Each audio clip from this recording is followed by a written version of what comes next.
Ah, Bueno, eh,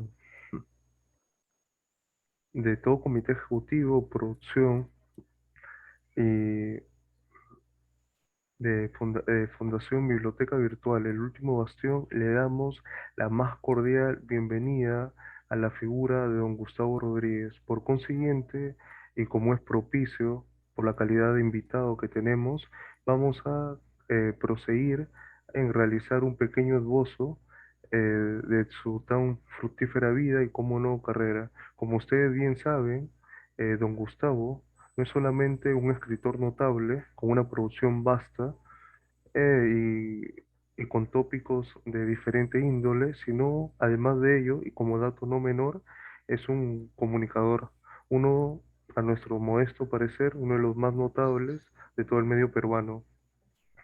Eh, Como también la mayoría bien conoce, ha publicado diversas novelas, como por ejemplo La Furia de Aquiles, la cual la crítica no solamente le pareció exquisita, sino que se vio a partir de la magistral pluma de don Gustavo una calidad mm, exponencial que va más allá de lo que normalmente podríamos encontrar. O algunos también nos comentarán en el live La risa de tu madre, que como también ustedes bien conocen, fue finalista de ese gran y tan prestigioso premio. Bueno, sin más que decir, le otorgamos el uso de la palabra a don Gustavo para que nos comunique o nos diga unas palabras iniciales, si es que su persona fuera tan amable. Yohei, muchas gracias por esta abrumadora introducción. No me la esperaba. Creo que están siendo muy generosos conmigo y espero estar a la altura de lo que se espera. De la... Espero, yo no soy muy bueno hablando, sinceramente. Tengo la terrible paradoja de que yo me puse a escribir o me gano la vida escribiendo porque nunca fui muy bueno hablando y ya ves, tarde o temprano me, me piden hablar acerca de lo que escribo. Entonces me voy a someter a tus preguntas sin más. Bueno, nosotros quisiéramos comenzar la presente entrevista de diferentes maneras, tocando varias aristas o pilares, pero creemos pertinente comenzar de esta manera. En nuestra sociedad existe una gran preocupación eh, por lo que vamos a dejar a nuestros hijos, pero modestia aparte, creemos que lo que en verdad debería preocuparnos de sobremanera es más por los hijos que vamos a dejar en esta sociedad. Entonces ahí juega una especie de binomio, porque estamos, por un lado, en una época en la que nos creemos,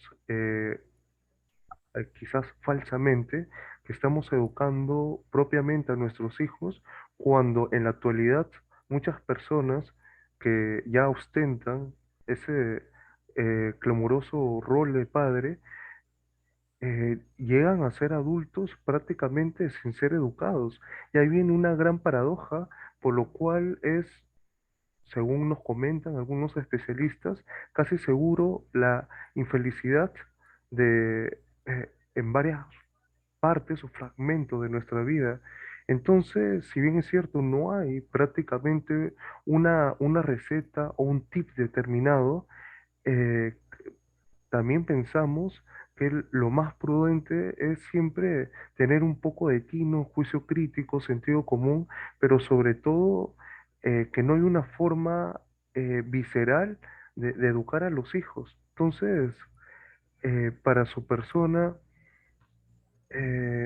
todavía es tiempo de cambiar con esos esquemas mentales, esas perspectivas muy ahondadas en nuestro ser y que pensamos con verdades absolutas y una especie de cuartel militar cree que esa es la forma más loable, más llevable de llevar algo tan trascendental como es la educación de los hijos y sobre todo en esta época un poco tan convulsa, congestionada y con mucha reinterpretación de un mismo hecho.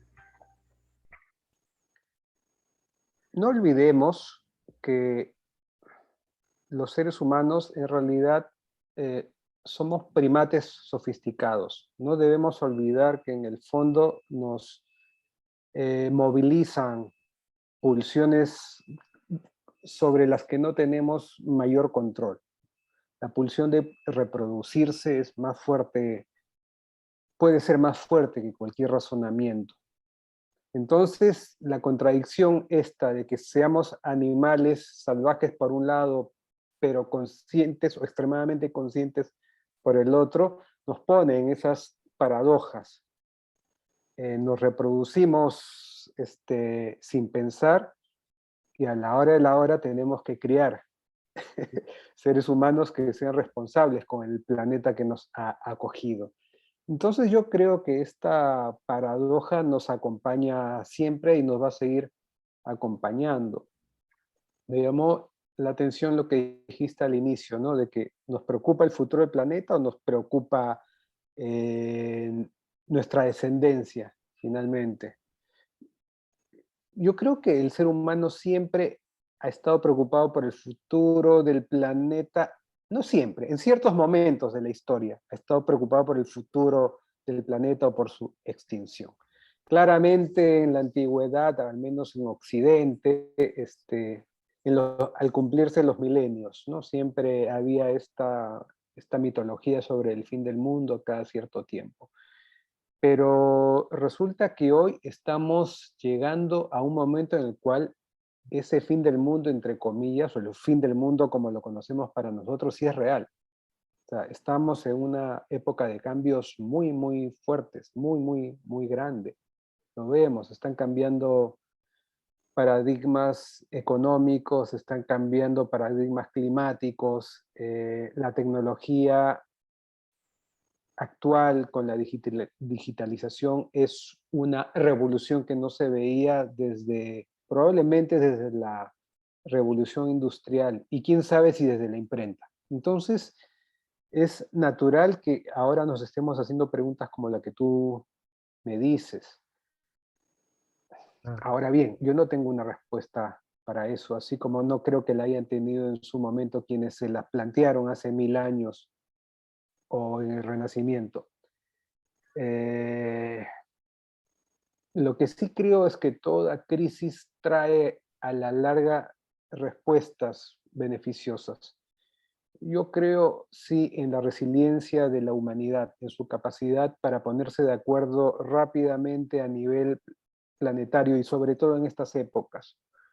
En este momento se está reuniendo la COP26 en Glasgow y todo parece indicar que contra viento marea vamos a avanzar un paso más en la coordinación para salvar el planeta.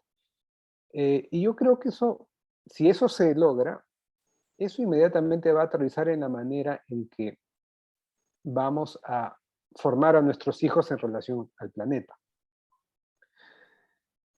Ahora bien, este, yo creo que va a pasar mucho tiempo todavía para que lleguemos a ese momento en el que el ser humano concilie la imagen que tiene de sí mismo, de ser evolucionado con el animal que nos habita.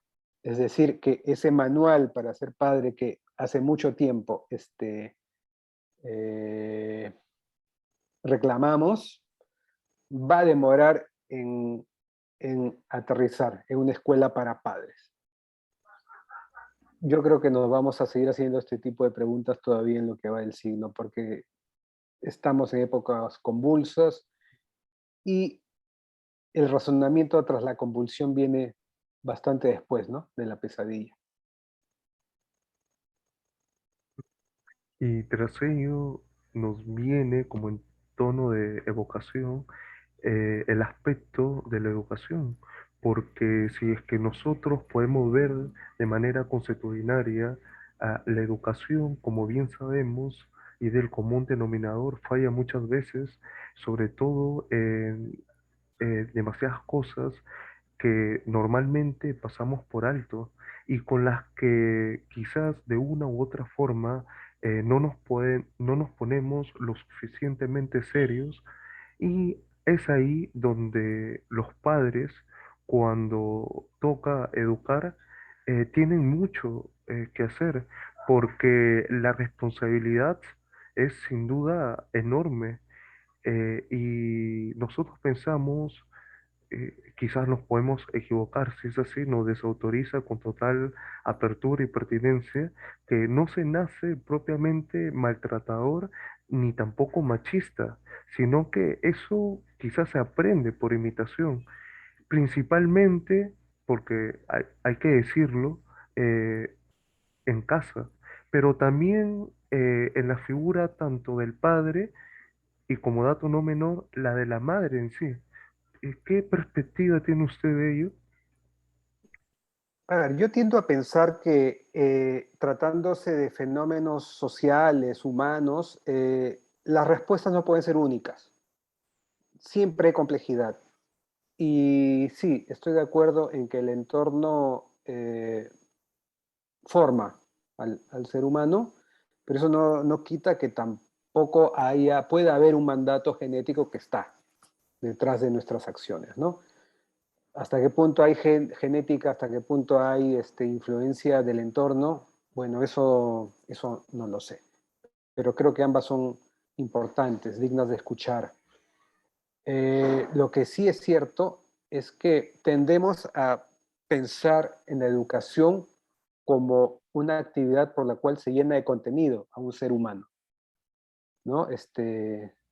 Desde la imagen de Moisés y la tabla de los mandamientos. O sea, apréndete los mandamientos, interiorízalos, apréndete las reglas, lee la Constitución y apréndetelos, o hasta la manera en que se toman los exámenes en las escuelas, ¿no? Preguntando por batallas, fechas. Cuando en realidad lo primordial, creo yo, el núcleo de lo que debe ser la formación de un ser humano desde que es niño, son estas habilidades que a veces le llaman blandas, ¿no? Pero que son aquellas que son la cama para que después entre todo lo demás. Es decir, la capacidad de ser solidario, la capacidad de aquilatar la bondad, la capacidad de trabajar en equipo, la capacidad de debatir escuchando al otro y no imponerte. Es decir, yo creo que si desde niños nos acostumbráramos a trabajar en esas pocas capacidades, pues todo lo demás se potenciaría mucho. Yo cuando voy a escuelas, cuando resulta que me leen, han leído algún libro mío y me hacen preguntas y me piden consejos para la vida, yo les digo que hay una gran capa que tienen que llenar y es la de ser buenas personas. El ser humano es alguien que trabaja en equipo, en colectividad, salvo muy pocas personas que puedan trabajar, digamos, aisladas, un escritor quizá, no sé, pero el ser humano necesita de otros para sobrellevar la vida. Y me van a disculpar la frase cargada, ¿no? Pero yo les digo, nadie quiere trabajar con hijos de puta. Es decir, eh, la gente va a querer trabajar con aquel con quien se sienta tranquilo, confiado, donde las cosas fluyan sin mayor problema. Esa gran capa es importante. A eso me refería al inicio con las habilidades blandas. Después ya viene la capa que te hace extraordinario, superdotado. La capacidad de solucionar problemas con creatividad. Y mi segundo consejo para ellos es, bueno, alimenten su cerebro. Creatividad es unir dos cosas conocidas para lograr una original. Es como cuando hubo una época en la cual yo les digo esto siempre, y siempre lo repito, hubo una época en la cual Existía la mayonesa por un lado y el ketchup por el otro, hasta que a alguien se le ocurrió mezclarlas y salió una nueva salsa.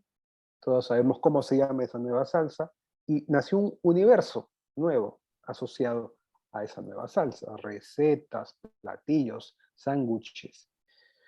Eh, bueno, mientras más mayonesas y ketchup, mientras más salsa le pongamos a nuestro cerebro mediante lecturas, obras cinematográficas, visitas a museos, no sé, conversaciones con gente de otras disciplinas. O sea, mientras más nos llenemos de contenido, más herramientas tendremos para ser creativos. Claro. Sí. La gran mayoría comentan a grandes rasgos que ellos básicamente lo que desean es una especie de tridente entre que crezcan felices con una paz mental y sobre todo con esa capacidad de tomar sus propias decisiones, unas decisiones que sabemos es que se basan en un principio que es la libertad no de no solamente saber elegir, sino además de ello asumir los errores en el caso que quizás los haya. Entonces, el problema ahí es esa toma de decisiones que normalmente es en Occidente sumamente improvisada y que se aprende prácticamente a la marcha. Entonces, quizás podríamos mencionar que lo más complicado de todo es trabajar con criterio y sobre todo escoger cuando infinitamente se está más cómodo por hacer tal o cual acción.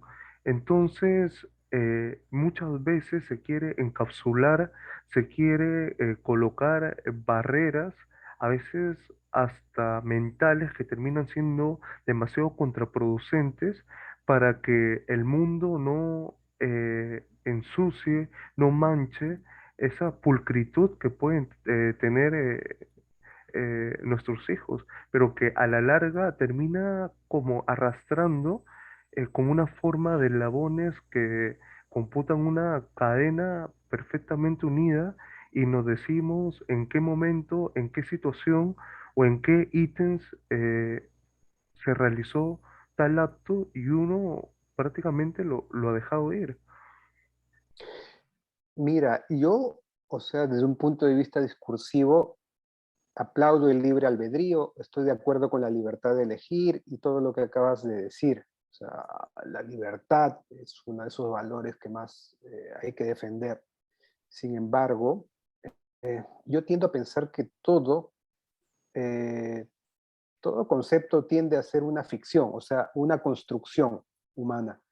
Eh,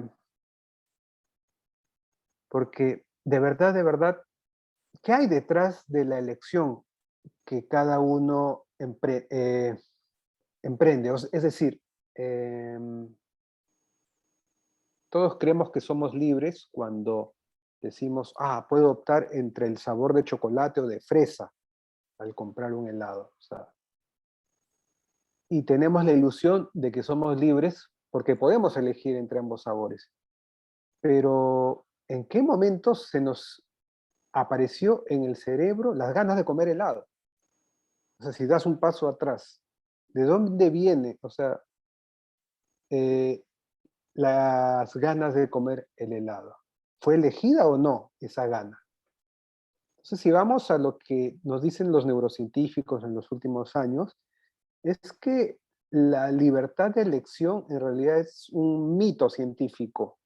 Digamos que ah, los seres humanos tenemos adentro a la conciencia como un gerente, un gestor de nuestros pensamientos, un gestor de nuestras interpretaciones del mundo. Creemos tener conciencia cuando en realidad lo que tenemos es un editor que nos va acomodando el relato que vamos viviendo a cada segundo.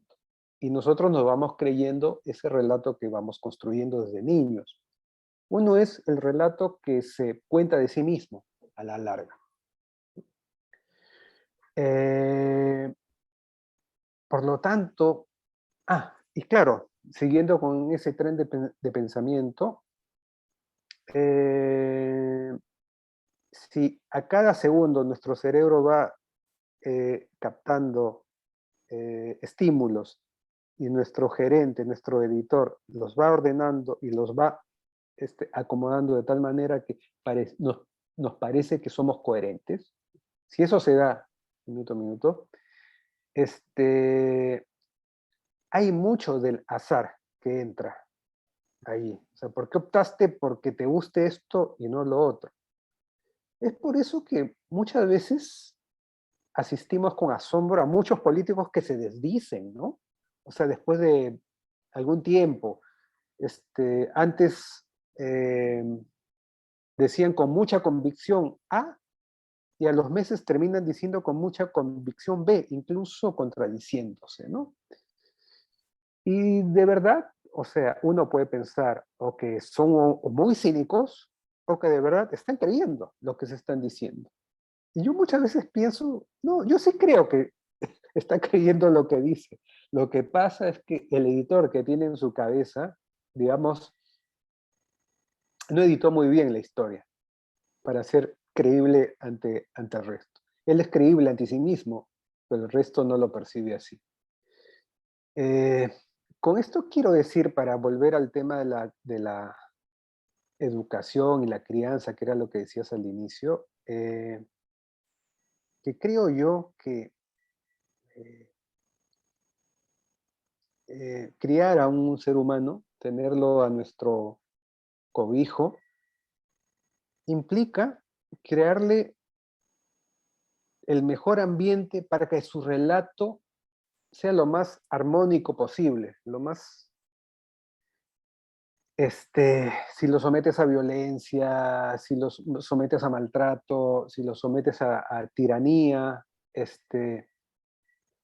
si piensas que gritándole eh, se le van a grabar ciertos preceptos, probablemente en el corto plazo sí tengas problema, el chico, la chica obedezca, pero en el largo plazo estás instalando una bomba de tiempo. Claro. Y muchos hacen mención el aspecto de la infancia, que no solamente se va definiendo un mundo a través de las propias experiencias del entorno que usted ya no lo ha estado desarrollando magistralmente, sino que se puede desarrollar el carácter del mismo en una forma de transformación, puesto que no solamente se adquiere los significados que se van haciendo en torno al entorno en que se va desarrollando, sino esas experiencias vitales que, que se pueden obtener y siempre con esos cambios pausibles, los famosos tempos, que a veces hay que tener en muñeca para saber cuándo ajustar, cuándo no, y sobre todo saber que la vida misma es una forma de tender puentes de diálogo posible porque encontramos que hay experiencias que son muy fructíferas y si es que uno quizás quisiera complementar en parte con lo que usted comentó del aspecto político, nosotros también podemos ver que en lo político como en la vida hay muchos poderes fácticos, o sea, poderes fácticos que aglutinan por un lado lo empresarial y por otro lado lo político o la sociedad. Por ejemplo, cuando nosotros podemos mencionar el aspecto de las guerras, por ejemplo, modernas, o las sociedades en sí, uno podemos ver que la forma, bueno, claro, entre comillas, en que nos atacan, es muy diferente a lo que se ha sido en las últimas décadas. O sea, en otras palabras, si antes era a través de portatropas, a través de acorazados, ahorita es por intermedio de escenarios y el que mantiene el relato, el que mantiene eh, prácticamente la prédica obtiene esa hegemonía cultural, ese monopolio de ideas que es tan dañino y a veces se organiza como en la misma sociedad o en los hijos a través de las redes y a través de ello de una u otra forma se va condicionando y sobre todo se va eh, mm, una especie de guerra entre voluntades, o sea, en mantener cada vez más a los demonios en la bahía y no dejar que esos egos internos cuando hay una familia, porque, o sea, una familia con diferentes hijos, que todos pueden ser hombres o mujeres, uno puede encontrar que a una de ellas, por ejemplo, se le necesita llevarla a un costado, hacerle algún tipo de explicación porque así entiende mejor. En cambio, a otro hijo quizás necesitas darle una palmada en la espalda, Mm, seguirle su propio proceso y porque así se envalentona y lo hace de la mejor manera. Entonces, nosotros vemos también que, como usted bien menciona, lo convencional ya es ahorita totalmente contraproducente y hay formas, no sé si estaría bien llamarlo híbrido, pero sí como heterodoxas para poder manejar, porque ahorita los hijos necesitan más explicación, si tú le dices un no, porque no, no les cuadra, para comentarlo en el argot peruano, pero vemos que también ellos desarrollan habilidades que nosotros hubiéramos querido tener a la edad que ellos poseen y que en su mente hay casi un multiverso tremendo por desarrollar y eso es totalmente tremendo. ¿Qué opina usted al ujú. respecto? Bueno, has hecho una reflexión muy amplia. Voy a tratar de estar a la altura de ella. En realidad, sí, la historia de la humanidad es también la historia de una lucha por el poder. Eh, a todo nivel y todas las estrategias que los seres humanos eh, ponemos en marcha, ¿no? Para acomodarnos mejor en las esferas del poder. No solamente político, ¿no? Y claro, esto tiene pues un primer antecedente en nuestros clanes primitivos, en nuestras familias. Yo creo que la relación que tenemos con el mundo de grandes tiene que ver con ese pequeño mundo que nos acogió de pequeños. Por eso es tan importante cómo nos interrelacionamos al inicio en nuestras familias para aprender a cómo nos interrelacionamos con el mundo después, en esa familia global. Eh, entonces, uy, de ahí radica la importancia, ¿no? De saber contener a los niños, a las niñas que tenemos a nuestro cargo, a nuestros jóvenes. O sea, yo no dudo de que muchos tiranos, tiranas del planeta no hayan tenido, pues, desbalances psiquiátricos, que sean, ¿cómo se dice? Cuando eres, hayan tenido patologías, ¿no? Pero quién sabe si esas patologías pudieron ser menos desarrolladas si hubieran tenido más contención, no lo sé. Nuevamente, volvemos al tema de qué es lo que tienes genéticamente o biológicamente y qué tienes por entorno, ¿no? Pero yo creo que sí, una adecuada contención en la familia aminora, debe aminorar definitivamente los rasgos negativos de cada quien. Lo más difícil, creo yo, de la crianza es llegar a cumplir con una paradoja necesaria, creo yo, y es la firmeza cariñosa. O sea, criar con esa firmeza cariñosa a nuestros hijos es lo más difícil de lograr, o sea, lograr ese equilibrio por el cual este, tienen claro lo que hay que hacer, no se les ha violentado al aprenderlo, pero sí sienten respeto por una manera constructiva de vivir. Es difícil, es muy difícil, como lo dije al inicio, ¿no? Muchas veces nos gana el ser autoritarios, porque ser autoritarios, meter un grito al inicio, es lo más fácil, lo más fácil en el corto plazo en apariencia resulta, pero a largo plazo pues incuba personalidades inseguras y que van a replicar la misma violencia. Eh, yo más que en una manera policíaca de criar, o sea, más que, a ver, ¿qué hiciste de mal para castigarte? Yo prefiero lo contrario, el refuerzo positivo. Eh, quiero ver qué de bueno hiciste para seguirte reforzando, ¿no? Y si te portas bien, te voy a recompensar con más bonificaciones, ¿no? Y si te portas mal, te voy a hacer ver las consecuencias. Así que te conviene ver el otro lado. Pórtate bien y prueba a ver qué tal te va por ahí. Gran tema el que, el que trae esa colación, porque de verdad, este, muchos de los políticos que tenemos hoy son hijos de un tipo de educación específico. Educación en los hogares, educación violenta, autoritaria, machista y educación en nuestras escuelas, memorística, que premia la pendejada, ¿no? Entonces, sí, dime cómo hemos educado a nuestros políticos y probablemente te diga qué sociedad es la que tendremos.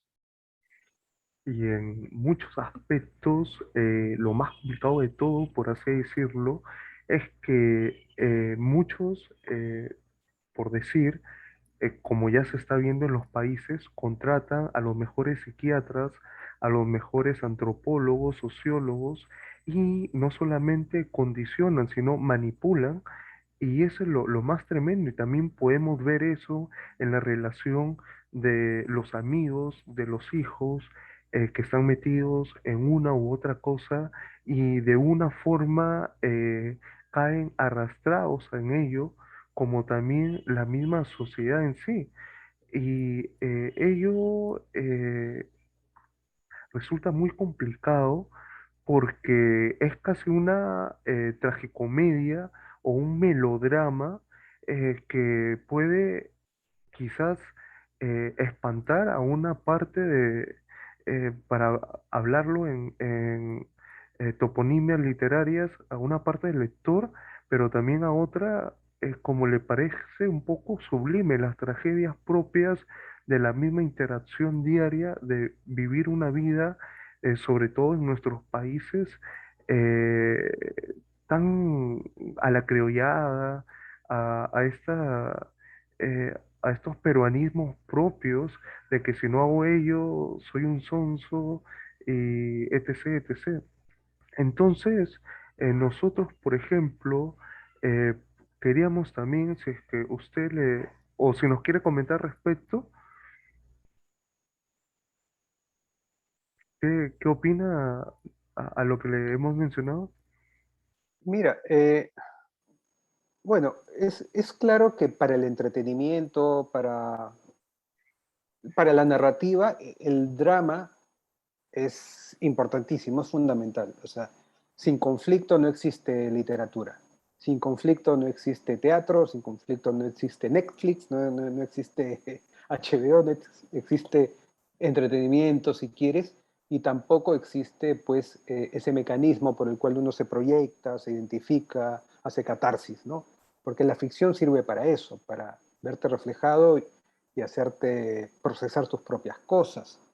Yo siempre le digo a mis lectores o en los talleres de literatura que doy que la, la mejor literatura no es la que te da respuestas, es la que te deja preguntas dando vueltas a través del drama, del conflicto, para que tú te las respondas y así te proceses. Pasa cuando lees, pasa cuando escribes también. Pero eso no significa pues que tengamos que trasladar ese drama que vemos en la ficción oficial a la otra ficción real, entre comillas, que es nuestras vidas, ¿no? O sea, no, todo, no tiene que ser todo drama. Lo cual me lleva a, a, a pensar qué tan poca importancia le damos en comparación a otros problemas a la salud mental, ¿no? es terrible. La salud mental o la mala salud mental termina cercenándonos aspectos de la vida día a día en nuestra amplia cotidianidad.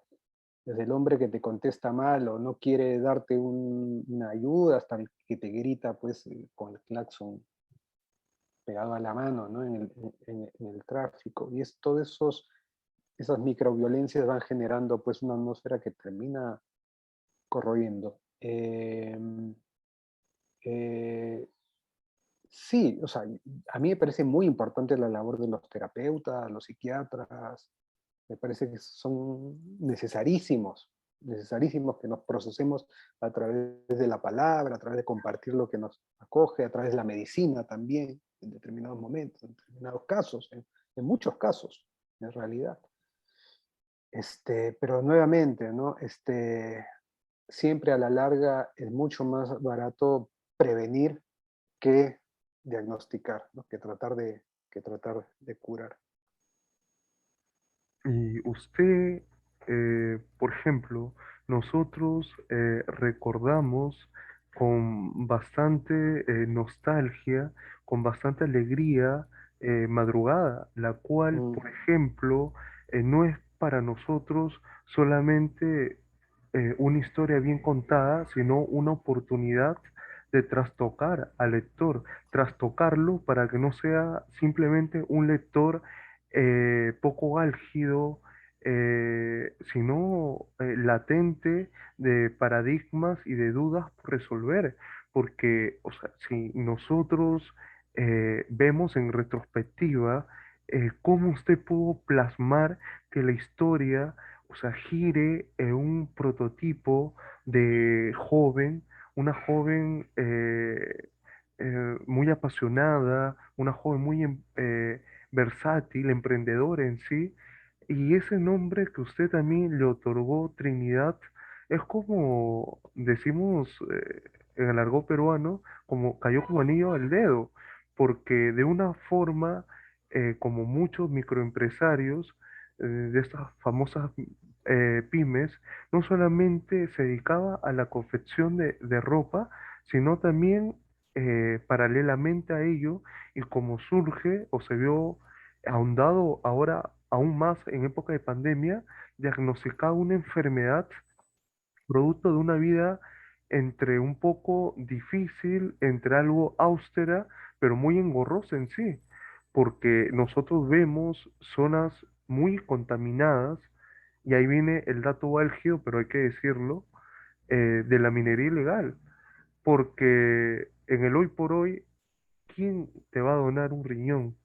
Y eso es algo que nos pareció totalmente exquisito a sus lectores, y en el mundo académico, intelectual, también la figura, por ejemplo, de su señor padre de Dani, es eh, también muy sublime, porque cómo usted, a través de sus retrospectivas mentales, pudo plasmarlo en un cantante ya de avanzada edad, muy veterano, por así decirlo, pero que se gana prácticamente su existencia imitando a cantantes, cantantes de recuerdo, como Don Barry y así. O sea,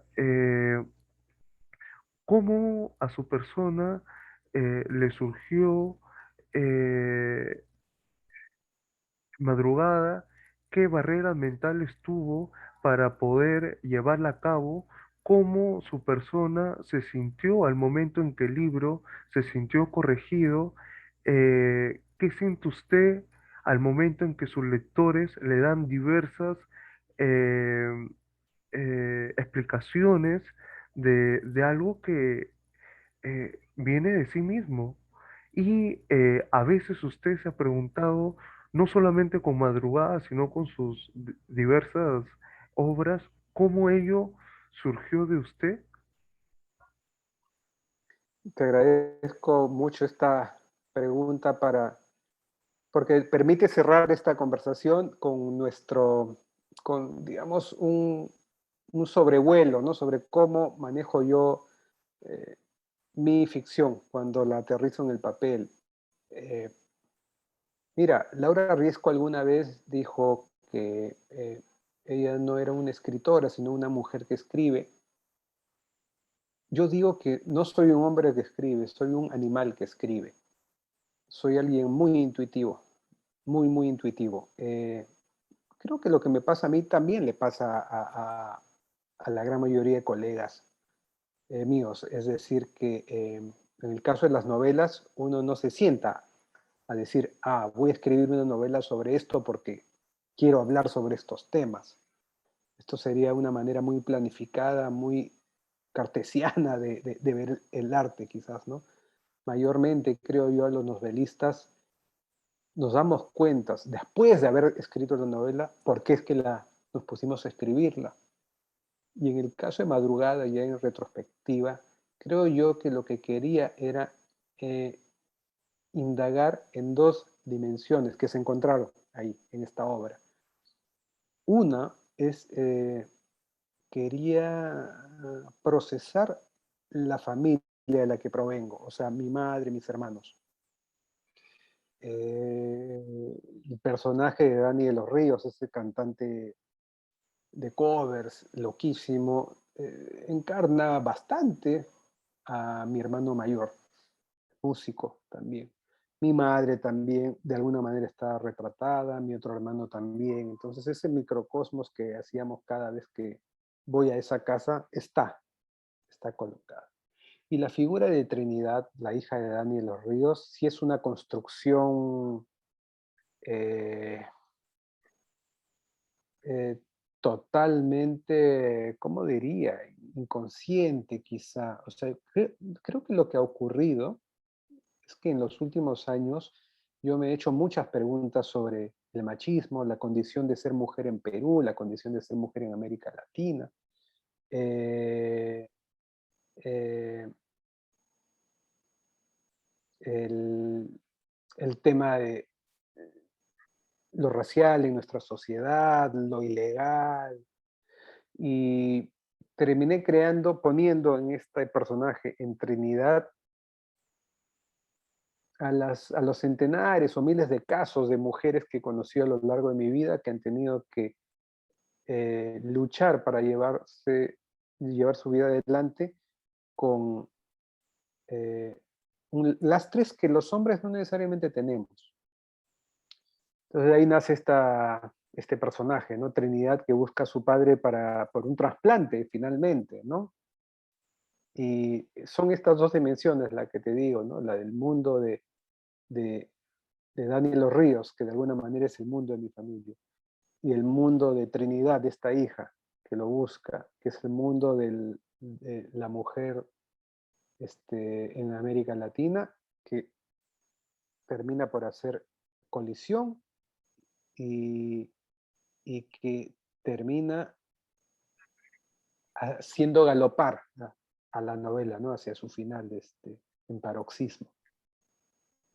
Y nosotros también, porque dado la vertiente de la entrevista, es menester tratar este tópico, porque también nos lo han pedido, la furia de Aquiles, donde usted en la furia de Aquiles prácticamente no se guardó absolutamente nada, no tuvo reproches, no fue lo que ahora llaman políticamente correcto, Correcto. Ujú. efectivamente, y lo hizo sin miramientos, sin estragos, y encontramos en la furia de Aquiles casi una fotografía de primera mano, en perspectiva múltiple, lo que es una familia hasta hace poco netamente eh, eh, peruana, latinoamericana, donde hay mucho de conservador, casi de los años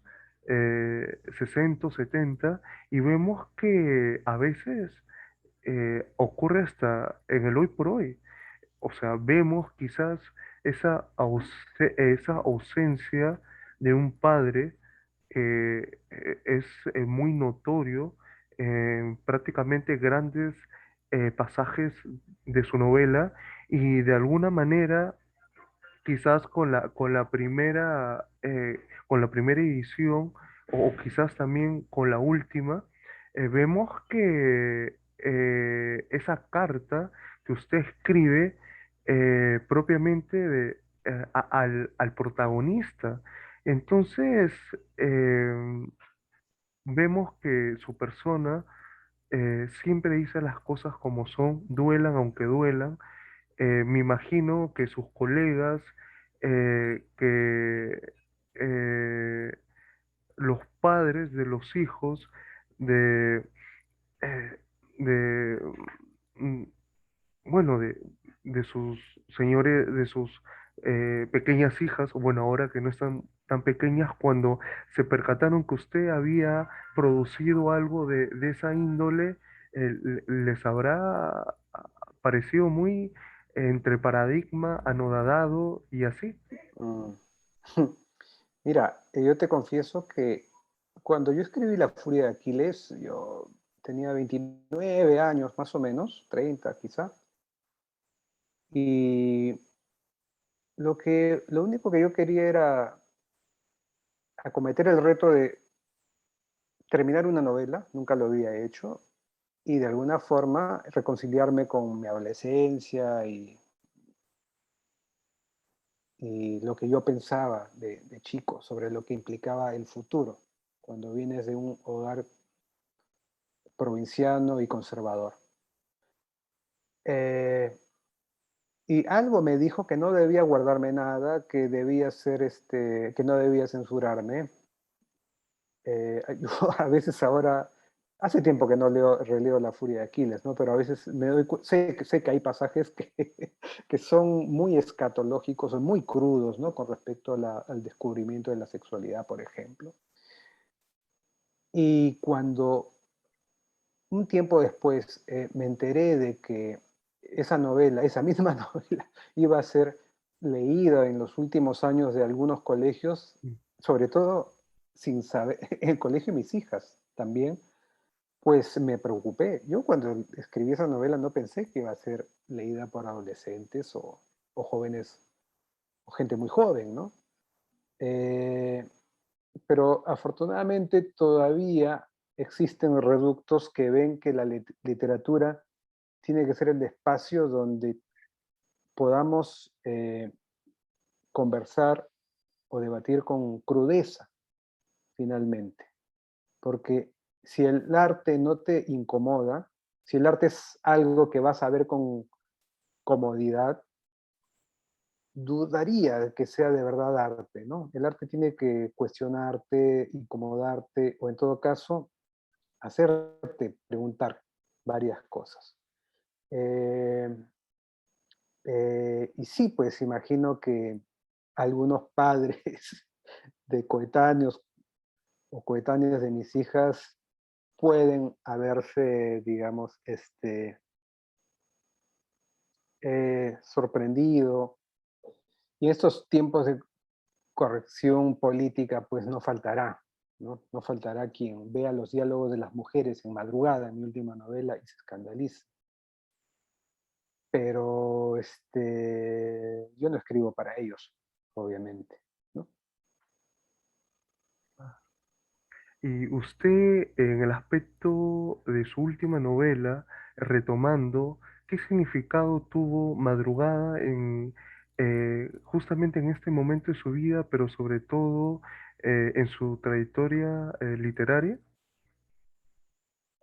Ah, mira, yo creo que Madrugada es una novela en la que sí he llegado a un punto en el cual puedo poner en juego distintas herramientas de oficio. eh, eh, y sí, en ella yo creo que dialogan muchos aprendizajes que he tenido en los últimos años. Y yo creo que también es verdad que después de mucho tiempo de escribir y de varias obras escritas, también hay ciertos prejuicios sobre mí que se han disipado. Entonces, llega un momento en cual madrugada entra y es recibida más o menos objetivamente como una obra a la cual hay que ponerle atención, no solamente en Perú, sino en otros países, ¿no? Entonces, digamos que, dicho esto, me genera satisfacción, me genera una gran satisfacción,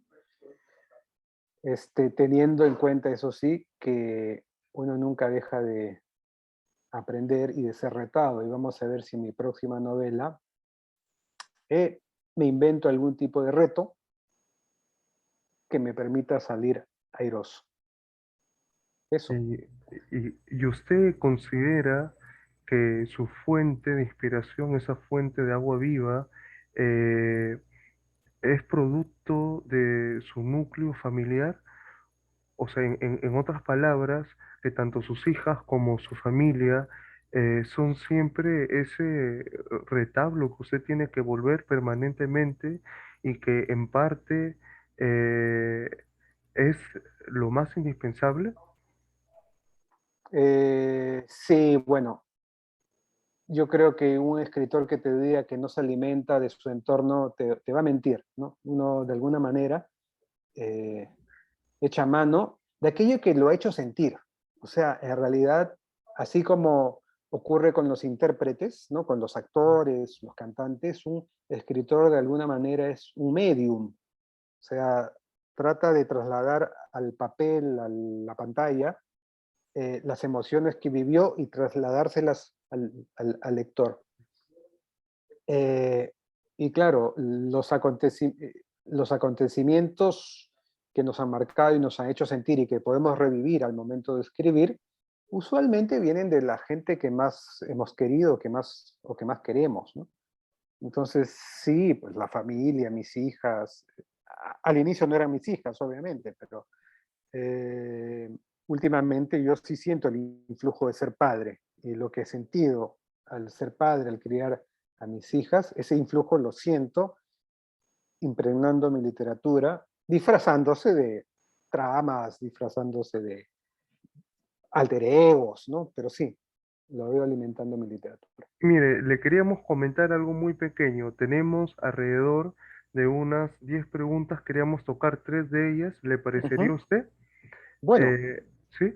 Bueno, la primera de ellas nos comenta el señor Noblecilla, Ampay Mujer, usted no solamente propone desnudar algunos mitos propios de la idiosincrasia peruana, sino que a través también de traducciones peruanas recoge a lo largo de muchos años algunos artículos suyos publicados tanto en el diario, bueno, en un diario muy conocido de Lima. ¿Cómo usted puede conjugar aquellos dos aspectos?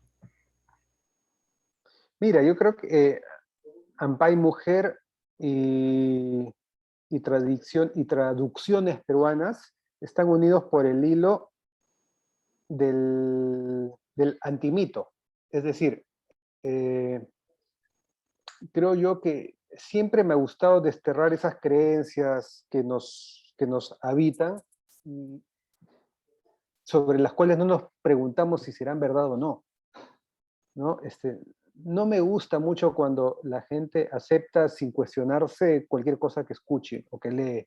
Entonces, en el caso de Ampay Mujer, que es un libro que se publicó hace casi 15 años, creo, si no es más, no sé, tratamos de investigar el lugar de la mujer en el Perú y en América Latina versus lo que se piensa usualmente.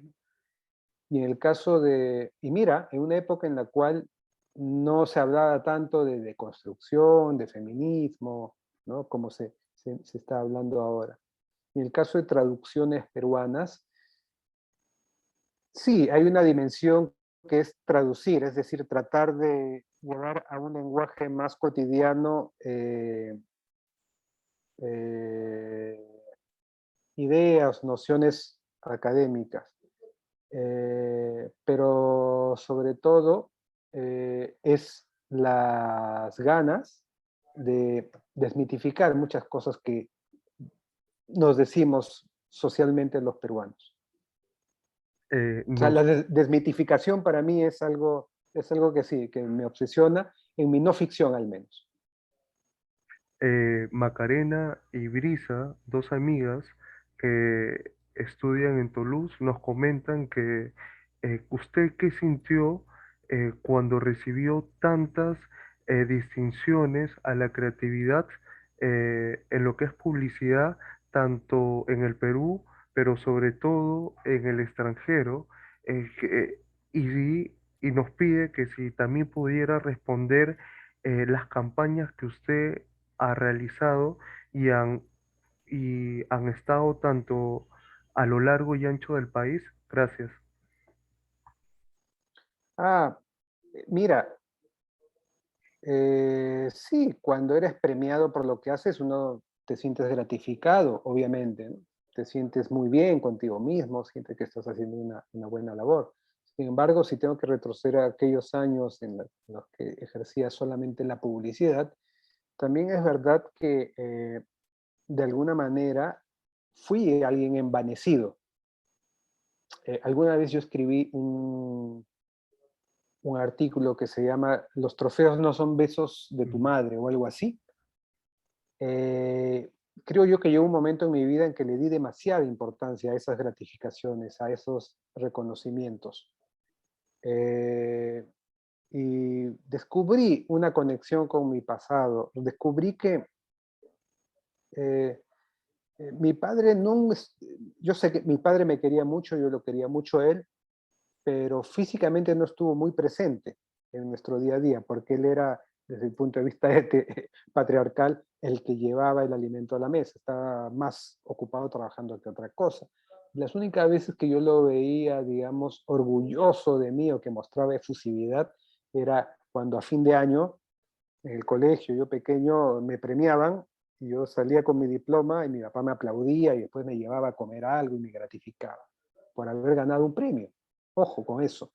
Entonces después yo me di cuenta de que más grande, cuando empezaron a caerme los premios a la creatividad en comunicación, había una relación muy directa con eso. Había unas ansias de volver a sentir eso que me había sido tan esquivo. Estaba buscando a mi padre en la audiencia, a mi padre de alguna manera, entre comillas, ¿no? Y eso estaba mal. Estaba buscando una quimera, ¿no? Ahora a la larga ya no le doy tanta importancia a los premios, o sea, me gusta recibirlos, sí, o sea, pero no es algo que me mueva como una zanahoria. Y con respecto a las campañas, no sé, he escrito tantas cosas,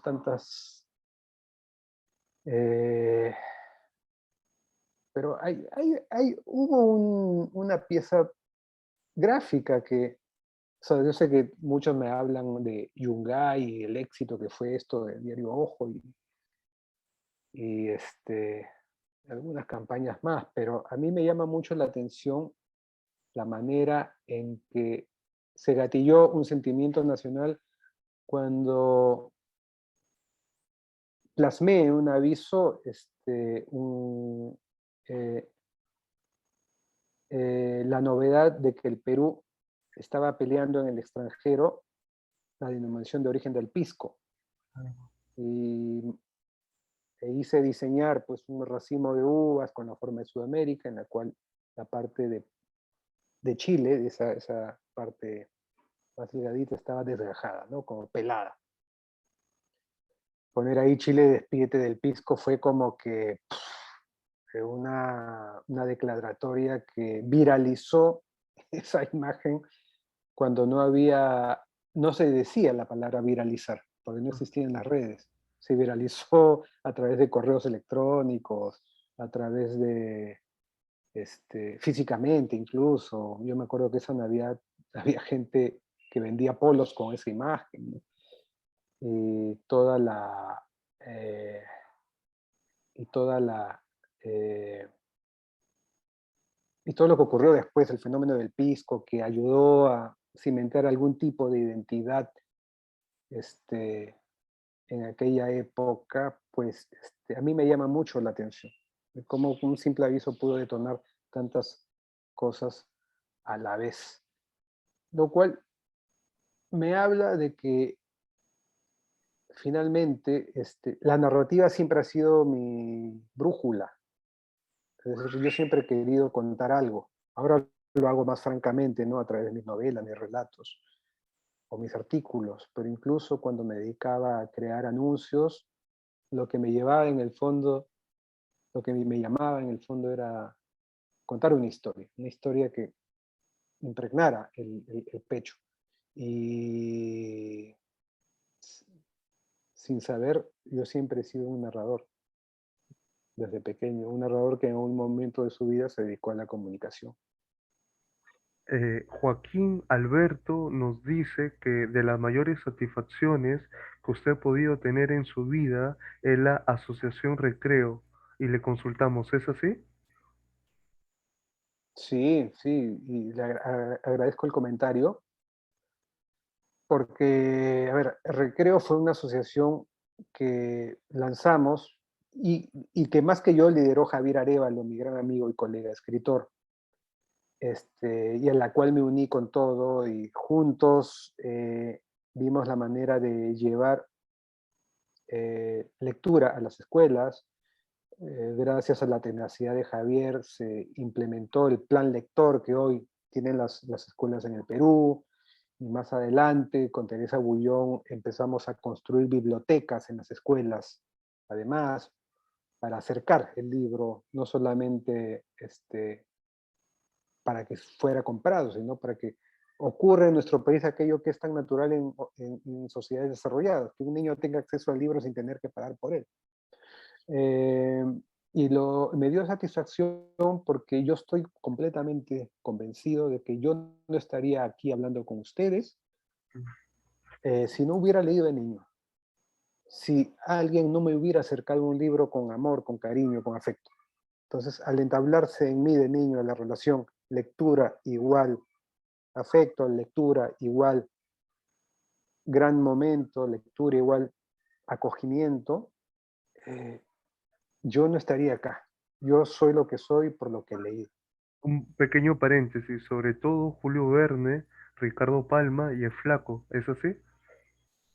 Sí, cuando era muy niño, sí, leía mucho Julio Verne, Ricardo Palma, definitivamente. Sí. Y bueno, Ribeiro un poco más adelante, ¿no? Ribeiro, que es un escritor que adoro.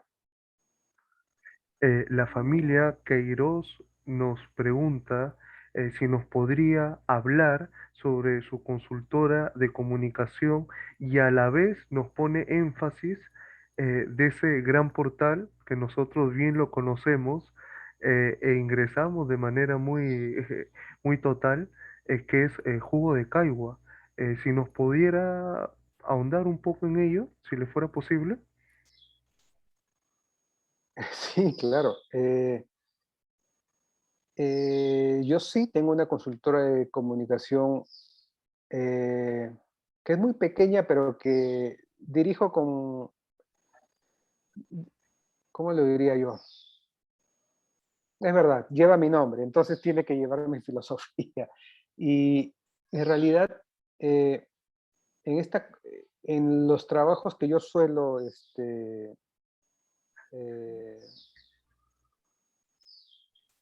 que, que, que suelo tomar en encargo, yo considero la comunicación como eh, un complemento de mi visión narrativa de la vida. Es decir, eh, los seres humanos nos llevamos por ficciones, por relatos, ¿no? El relato que somos cada quien, los relatos que nos dicen. El dinero que gastamos es una ficción, porque todos convenimos en creer que eso vale tanto. Lo mismo con las religiones, etcétera. Y las marcas también, es decir, las marcas, los políticos, las ONGs, todas necesitan instalar una idea. Y la mejor forma de instalar una idea en una sociedad es a través de una historia bien contada. Así como hace un rato dije que yo cuando hacía publicidad me encargaba de narrar historias que sostenían, digamos, una verdad entre comillas, de determinado producto o servicio, pues te digo, lanzar una marca, un comercio, un negocio, un político, un proyecto, implica saber hacerlo coherente e instalarlo en la mediósfera, así como se instalan las historias bien contadas. Entonces, digamos que mi combinación de comunicador, de narrador y escritor, digamos, se conjugan en los trabajos que hago como consultor de comunicaciones, ¿no? Y con respecto a Jugo de Caigua, yo creo que aquí eh, se pone en evidencia algo que aprendí cuando dejé la publicidad tradicional en su momento y fundé una empresa que se llama Toronja. Yo ya no estoy en Toronja, Mm. pero una empresa en la cual yo me unía a un sociólogo muy creativo, Sandro Venturo. Entonces, al Mm. unirnos nuestros dos mundos, o sea, yo era un creativo, comunicador, escritor, y él era un sociólogo muy creativo. Entonces, unimos lo mejor de dos mundos y llamamos a trabajar a gente de distintas disciplinas para hacer comunicación. Yo aprendí muchísimo en aquella época, aprendí mucho, mucho.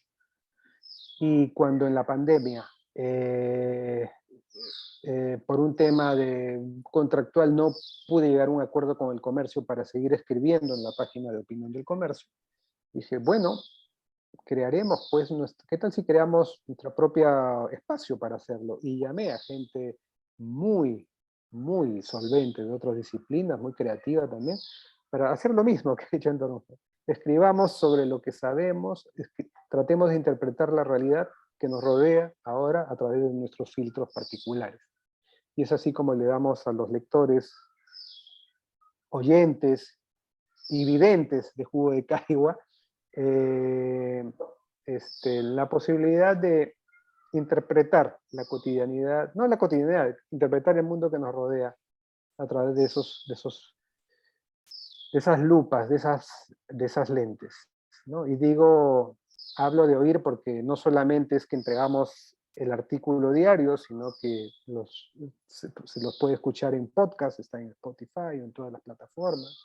Y también hacemos conversatorios, ¿no? Nuestros suscriptores nos pueden ver, debatir nuestras reuniones editoriales cada semana. Y Eh, eso es Jugo de Caigua, es tu extracto diario en ayunas, ¿no? eh, Con la interpretación del día, para empezar el día. Es eso, sin colesterol, que es para lo que sirve la caigua, sin eh, colesterol informativo.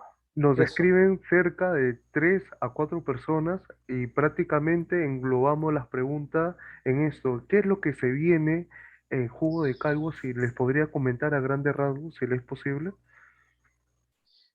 Sí, lo que se viene ahorita es nuestro primer aniversario. Ya Ujú.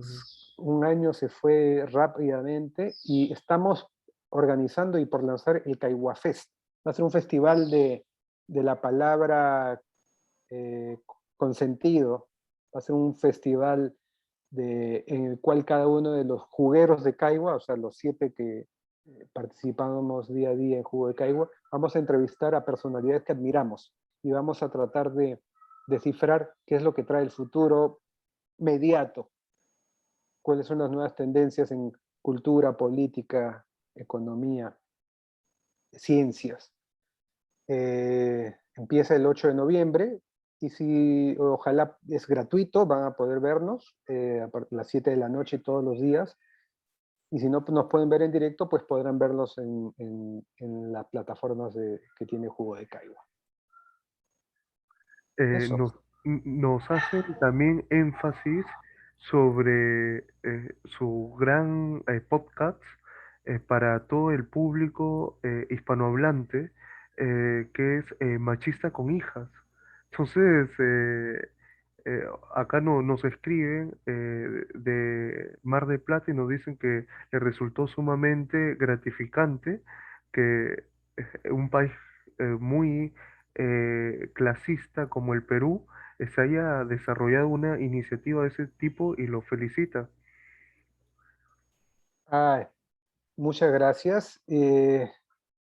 En realidad, Machista con Hijas es, el testimonio de un padre como yo, que se crió en una ciudad muy conservadora, en una familia muy conservadora, y que de pronto se vio invadido por 3 hijas, que hoy son grandes, ¿no? Entonces yo creo que Machista con hijas es un podcast que en 10 capítulos, basado en una anécdota particular que tiene que ver con mis hijas, eh, es, se convierte en una bitácora de este viaje, de este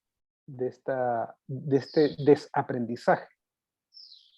Y sí, es reflexivo, creo yo, es tierno. Me han dicho que es tierno, divertido, reflexivo, muchas veces, algunas veces doloroso también, ¿no? Es un proyecto al que yo quiero mucho porque si bien yo soy la voz narrativa, yo soy la voz que reflexiona, mis hijas intervienen y terminan generando el clima de plácido, divertido y de armonía que hemos llegado a crear como familia.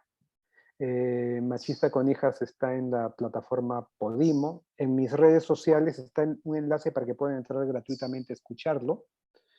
O sea, en mi WhatsApp, en mi Twitter, ahí está el enlace para que entren y van a tener 30 días gratis para escucharlo.